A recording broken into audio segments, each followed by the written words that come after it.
Let's go. Bring that back. Yeet. What are those? Is that like not cool anymore? Yeah, I'll just not do it.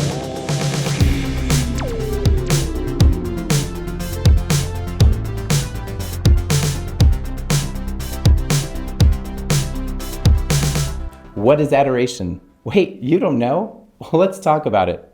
I'm Jose, and we're going to start with the brief history of where it started coming from.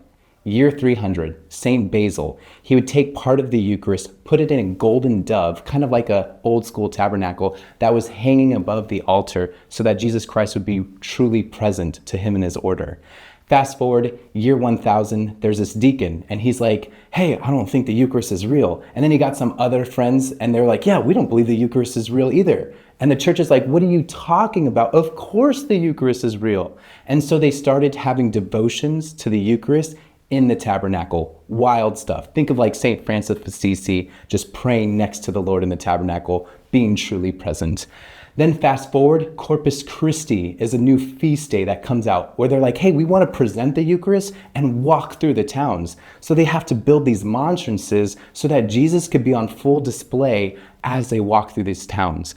Then the 1500s come around and people again say, I don't know if Jesus Christ is real in the Eucharist. And the church is like, are you kidding me? We just went through this, but let's do it again. So even more things are made, feast days, different devotions, the 40-hour devotion, the holy hour of being in front of the Eucharist for 1 hour, all these great devotions. And then Pope St. John Paul II really poured into this, making it even more popular in today's world, where if you go to a retreat or anything, having Eucharistic adoration is kind of a staple. So what are these? Let's start with the monstrance. So the monstrance comes from the Latin word monstrate, which is where we get our English word demonstrate. It means to show. So we put Jesus Christ right in the center, and it's designed in a way to bring your eyes straight to the center of the Lord. Beautiful, beautiful way of doing this. And then also the prayers and the hymns, they're dedicated to this very type of worship. So St. Thomas Aquinas, he's the one that comes up with the benediction, these different songs like O Salutaris Hostia and Tantum Ergo Sacramentum, just amazing to make it all a place of worship.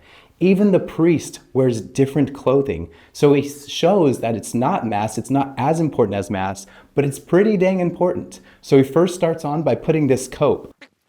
And this cope wraps around so that he's able to wear it. And then he also wears a humeral veil. So this veil helps the priest be able to carry the different sacraments so that he's not actually touching these holy items. And then he processes down the road. Awesome stuff. So how do we pray during adoration? Here are my suggestions. 1, read a spiritual book and discuss that with the Lord, right? You just read a chapter, have a conversation. 2, you could either just sit there and allow him to see you as you look at him. Kind of like if you're just in the sun and your skin transforms. If you put yourself in front of the Son of God, you will also be transformed.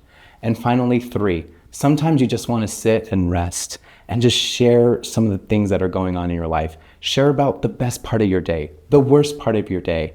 Ask the Lord, like, what are your plans for me? See what he says to you and just soak that in.